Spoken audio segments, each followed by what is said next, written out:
हे देवादिदेव, हे भोलेनाथ, हे शिव शंकर, हे देवेश्वर, आंखें खोले भगवान। नंदी और शिवगण, तुम सब किसकी आज्ञा से कैलाश छोड़कर यहाँ आए हो? हमारी अनुपस्थिति में क्या कैलाश का संपूर्ण दायित्व तुम पर नहीं है? यदि है तो फिर क्यों आए हो तुम यहाँ? क्षमा करें भोलेनाथ, हम आपका तथा माता पार्वती का वियोग और अधिक सहने की स्थिति में नहीं थे भोलेनाथ। पार्वती हमारी अभिन्न सखी है। अपनी सखी से भला कब तक दूर रह सकते हैं? हमारी सखी से हमें शीघ्र ही मिलवा दे, हे शिव शंकर। तुम्हारी सखी पार्वती हमसे आज्ञा लिए बिना ही यहाँ से जा चुकी है, इसलिए अब तुम्हारा उससे यहाँ मिलना संभव नहीं है। हम बार बार अपनी ध्यान समाधि में विघ्न नहीं चाहते, इसलिए तुम सब भी अब यहाँ से जा सकते हो। भगवान भोलेनाथ तो समाधि में चले गए। न जाने देवी पार्वती कहाँ होंगी। ओम नमः शिवाय, ओम नमः शिवाय, ओम नमः शिवाय, ओम नमः शिवाय, ओम नमः शिवाय, ओम नमः शिवाय, ओम नमः शिवाय।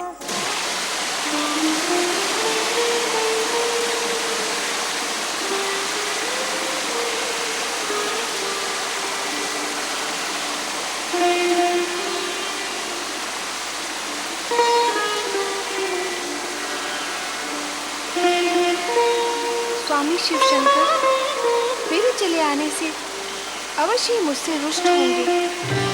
वे मेरी आराधना का उत्तर नहीं देंगे। ऐसे तो वे मेरे हृदय में विराजमान हैं, मेरे अभिन्न अंग हैं। मेरे हृदय की उमड़ती भावनाओं से वे अछूते नहीं रह सकते। इसलिए अब मैं आराधना करूंगी ब्रह्मा जी की। मैं अपनी तपस्या के बल पर ब्रह्मा जी को अपना गौरवर्ण पुनः प्रदान करने के लिए विवश कर दूंगी।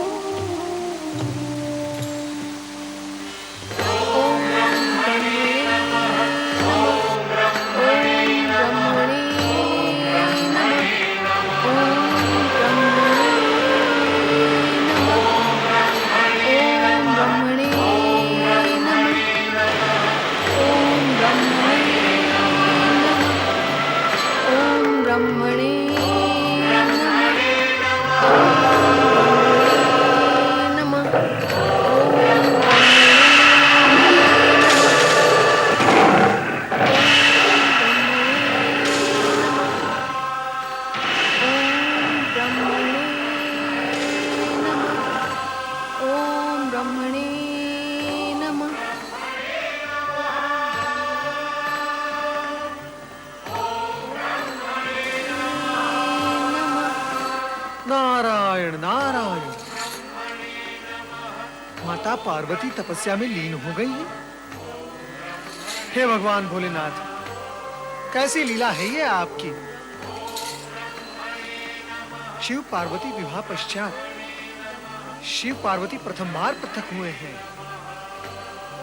इस लीला का रहस्य क्या है, ये चलकर माता पार्वती से पूछना चाहिए नारद। नहीं नहीं,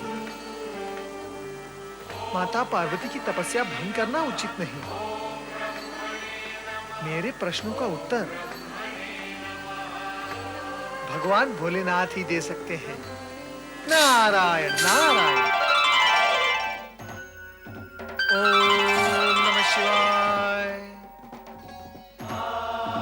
जय जय शिव शंकर। हर हर महादेव। जय महादेव। जय जय शिव शंकर।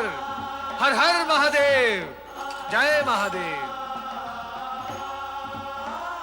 देवादिदेव महादेव की जय हो। कैलाशपति भगवान भोलेनाथ की जय हो। नारायण नारायण। मैं तो माता पार्वती के दर्शन करके यहाँ आ रहा हूँ। मैं आपको केवल एक संदेश देने के लिए उपस्थित हुआ हूँ भोलेनाथ। कृपया कर आप मेरी विनती सुनकर अपनी आंखें खोले भोलेनाथ, अपनी आंखें खोलें। क्या बात है नारद, हमें विचलित करने की अनुचित चेष्टा क्यों कर रहे हो तुम? कैलाश की बात कुछ और थी, किंतु यहां हम किसी की उपस्थिति नहीं चाहते। हमारे ध्यान में विघ्न क्यों डाला तुमने? भोलेनाथ, क्या माता पार्वती के रूप के साथ साथ आपका मन भी बदल गया है? इससे पूर्व आपने मेरे साथ ऐसा रुक्ष व्यवहार कभी नहीं किया। अब सब कुछ बदल गया है नारद। हमसे पहले जैसे अपेक्षाएं न करो। यदि तुम हमारे दर्शन ही करना चाहते थे तो वो कार्य पूर्ण हुआ। अब तुम जाओ और हमें एकाकी छोड़ दो। भोलेनाथ, भोलेनाथ, माता पार्वती फिर से ध्यान में मग्न हो गई हैं। वो फिर से तपस्या करने लगी हैं। कृपया कर आप उन्हें मना लें भोलेनाथ, और उन पर जो अन्याय हुआ है उसे आप समाप्त करें। कैसा अन्याय? भोलेनाथ, गौरी माता श्याम वर्ण की हो गई हैं।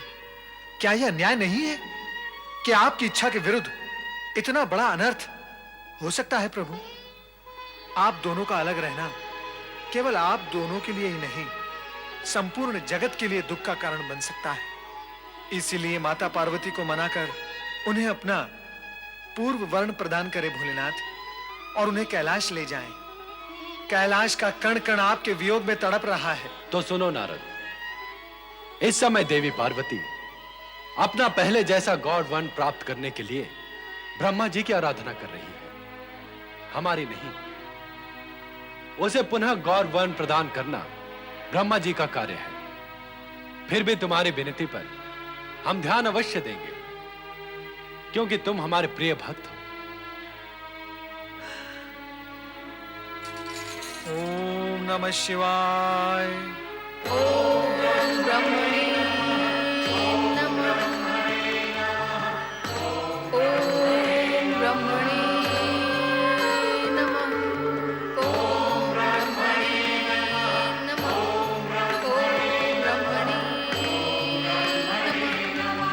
ओम ब्रह्मणे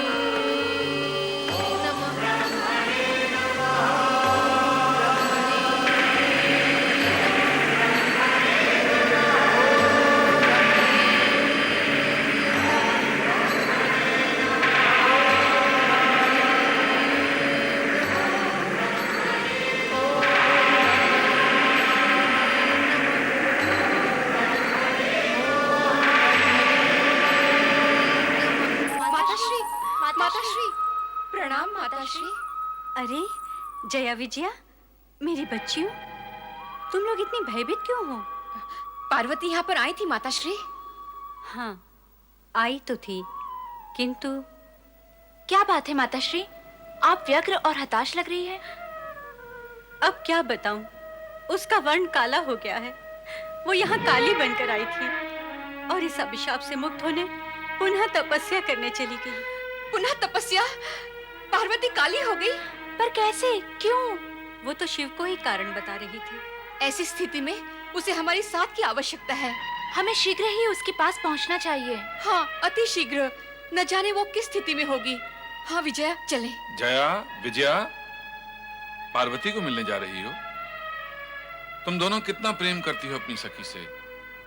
पार्वती यहाँ आई, अपनी माँ से मिली, किंतु हमसे मिले बिना चली गई।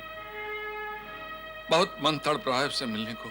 तो महाराज, आप भी चलें हमारे साथ। अपनी तपस्यारत पुत्री से हम मिलने तो जाना चाहते हैं, पर उसे कैसा लगेगा?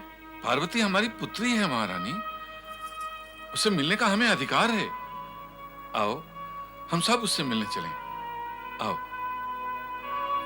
ओम ब्रह्मणे नमः। ओम ब्रह्मणे नमः। ओम ब्रह्मणे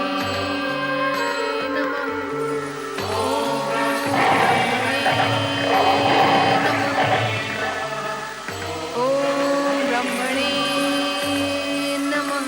पार्वती, पार्वती, पुत्री पार्वती, देखो तो कौन आए हैं। पार्वती, पुत्री आंखें खोलो। ओम ब्रह्मणे नमः। ओम पार्वती, आंखें खोल पुत्री।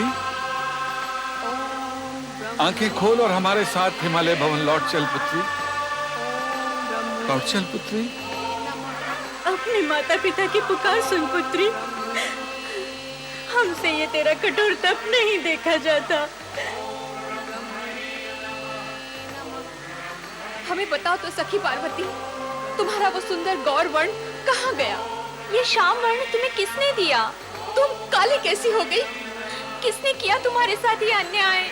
शिव जी के साथ होते हुए शिव के अतिरिक्त अन्य किसका साहस हो सकता है जो मेरी पुत्री के साथ ये अन्याय करे? ये सब शिव जी के करने से हुआ है। पार्वती आंखें खोलो, आंखें खोलो पुत्री। पुत्री पार्वती, चल पुत्री चल, हमारे साथ लौट चल पुत्री। नहीं पिताश्री, आप लोग लौट जाएं। मैं आपके साथ नहीं चल सकती। तुझे अपने साथ लिए बिना हम अकेले कैसे लौट सकते हैं पुत्री? पुत्री पार्वती, तू हमारे साथ क्यों नहीं आ सकती? मैंने दृढ़ निश्चय कर लिया है माता कि जब तक मैं अपना गौर वर्ण प्राप्त नहीं कर लूंगी तब तक तपस्या करती रहूंगी।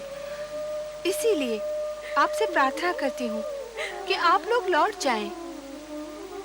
मैं तो तुम्हें छोड़कर नहीं जाऊंगी। मैं भी यहीं रहूंगी तुम्हारे साथ। तुम इस प्रकार मेरे एकांत को भंग करोगी तो मेरी तपस्या कभी पूर्ण नहीं हो पाएगी। यदि तुम मेरा हित चाहते हो तो मुझे मेरी तपस्या पूर्ण करने दो और तुम यहाँ से लौट जाओ। ब्रह्मदेव को मेरी तपस्या का उत्तर देना ही होगा।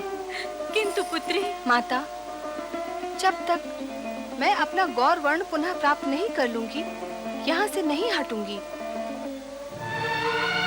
मैं जानती हूँ अपनी पुत्री को, वो अपना हट नहीं त्यागेगी।